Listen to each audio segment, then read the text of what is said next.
In the previous video, we discussed two important principles. The first was dual nature of matter, and the second was Heisenberg's uncertainty principle. Now, today we'll discuss some numerical problems based on Heisenberg's uncertainty principle.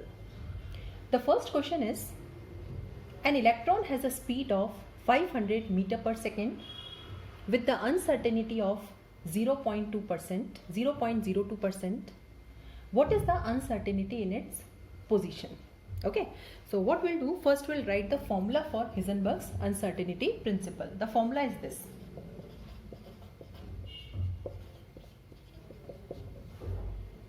Delta x is the uncertainty in position, m is the mass of electron, delta v is the uncertainty in velocity. The product should be greater than or equal to h upon 4 pi, where h is the Planck's constant and pi, you know, it is 22/7 or 3.14. Now, for solving numericals, what we'll do, okay, we'll use this equal to sign.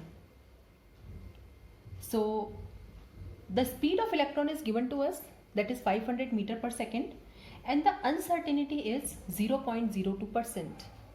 Means the speed of electron can be increased by 0.02% or it can be decreased. So we have to calculate delta V first. So delta V is 500 is the actual speed, and what is the uncertainty? It is 0.02%, means this. Okay, so this is delta V, and if I solve this, it will be 0.1 meter per second. So this is the value of delta V. Delta x we have to calculate. So delta x is equal to h upon 4 pi m delta V. So h is 6.63 into 10 to the power minus 34 upon 4 into 3.14 into 9.1 into 10 to the power minus 31. Now this is the mass of electron in kilogram. And what is delta V? It is 0.1. So I have substituted all the values. And what answer will come now? If I solve this, it is 5.7 into 10 to the power minus 4 meters.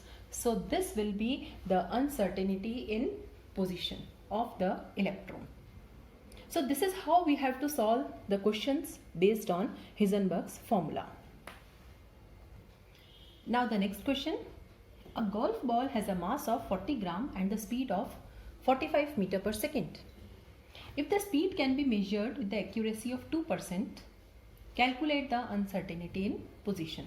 Okay, so first write the formula. Okay, now delta x we have to calculate. So first solve for delta v. The actual speed is 45. And what is the percentage accuracy? It is 2%. So if I solve this, the answer will be 0.9 meter per second. So this 0.9 is uncertainty in velocity. Now delta x will be equal to h upon 4 pi into m delta v. So it is 6.63 into 10 to the power minus 34 upon 4 into 3.14 into, now what is the mass of ball? It is 40 grams. And what is uncertainty in velocity? It is 0.9. So if we solve this, the answer will be, now solve this, 1.46 into 10 to the power minus 33 meters. So this is how we can solve the numerical problems based on Heisenberg's uncertainty principle.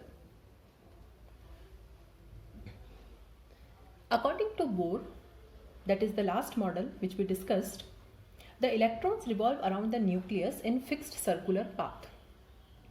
But after Bohr's atomic model, two important phenomena came into light, that is dual nature of electron and Heisenberg's uncertainty principle. And this idea of uncertainty principle and dual nature overruled the Bohr's atomic model. Therefore, scientists started looking for a new model, and that model was called as quantum mechanical model, and this model is based on the wave nature of electron. This model was developed independently by Heisenberg and Schrödinger.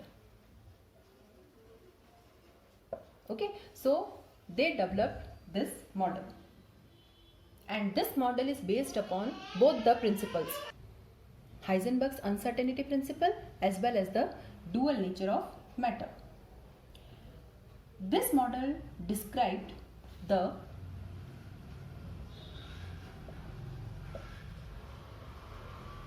wave motion of electron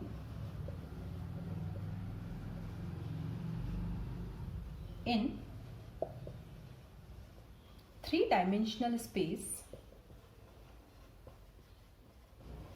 around nucleus by a mathematical equation.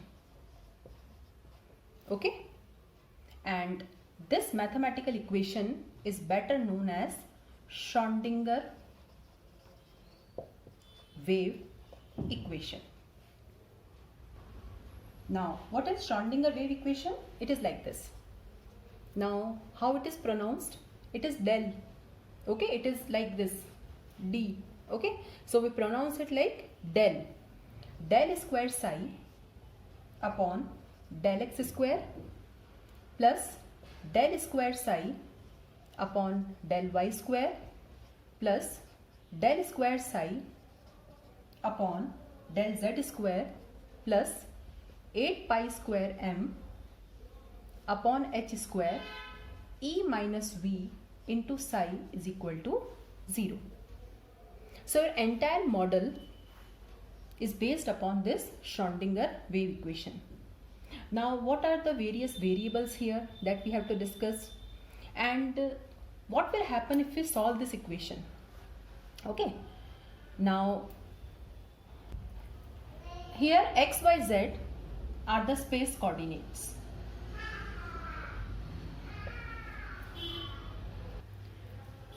E is the total energy of electron, V is the potential energy of the electron.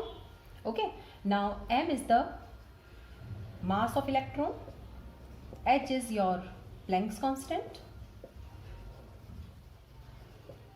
Okay, and this psi, okay, it is pronounced as psi. It is known as wave function. Now, what is this psi basically is? This psi is the amplitude of electron wave.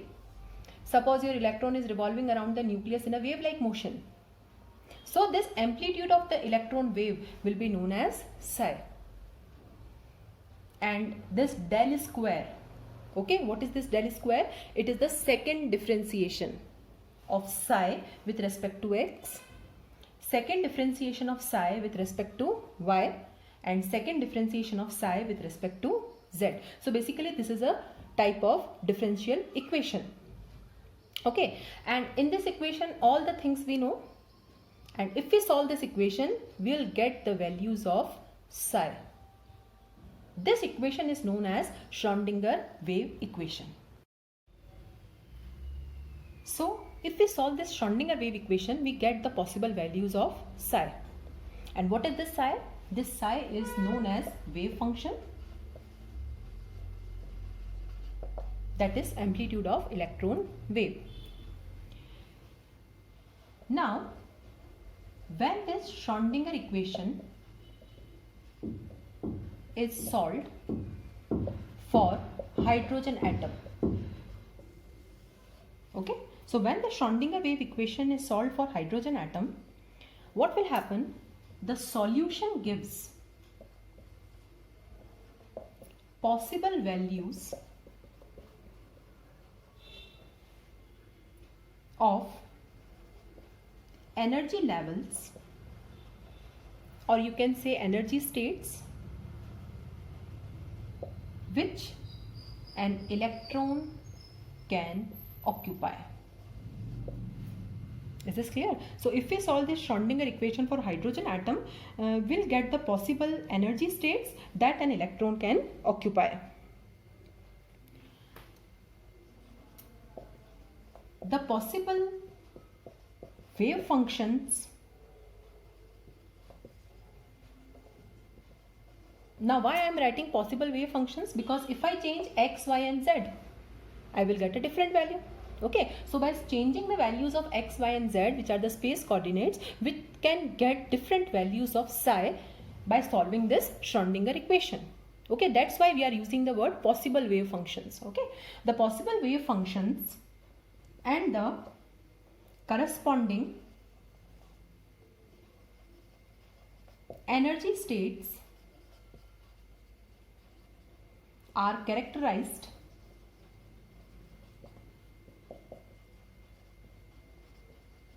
by a set of 3 quantum numbers. Okay, and we'll discuss what are these quantum numbers afterwards. Okay, so the possible energy levels are characterized by a set of 3 quantum numbers. Okay, so this is your quantum mechanical model. The 3 quantum numbers are: the first is principal quantum number denoted by the symbol n, the second is azimuthal quantum number denoted by L, and the third is magnetic quantum number denoted by M. Okay, and what these quantum number give the information? They give the information regarding everything about the electron. Okay, what is the location of electron, how much energy the electron is having. Okay, the electron is revolving around the nucleus, in which direction, whether it is clockwise or anti-clockwise. So everything, every information about the electron is provided by these quantum numbers, and these quantum numbers we are going to discuss in detail afterwards. Okay, now first we'll discuss the physical significance of psi.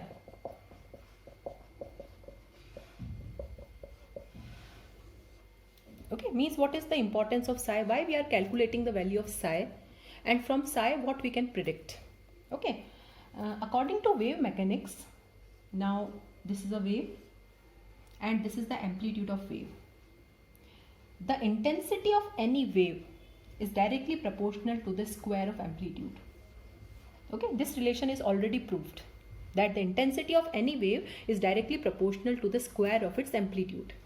Means the waves having greater amplitudes, they are sharper, they have more intensity. Is this clear? Now if this is an electron wave means the electron is revolving around the nucleus in a wave like motion. So if this is the electron wave, the intensity of electron wave will be proportional to psi square, because for the electron wave the amplitude is psi. This is my electron wave.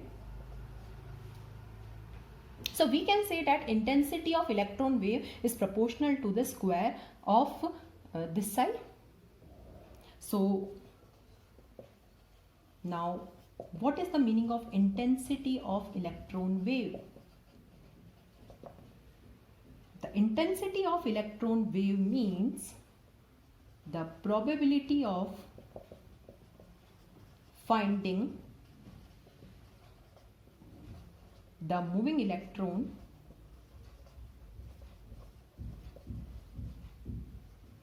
in a particular area.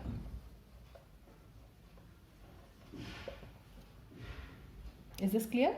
So intensity of electron wave means the probability of finding the moving electron in a particular area, and that's why this psi square is also known as probability density. Okay, so what we'll do, first we'll solve the Schrödinger equation by putting the values x, y, z at a particular point.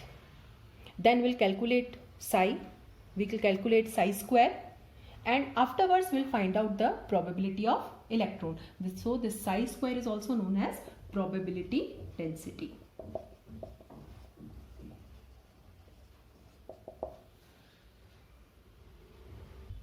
Now what are the important features of this quantum mechanical model? The first important feature is the energy of electrons in atom is quantized.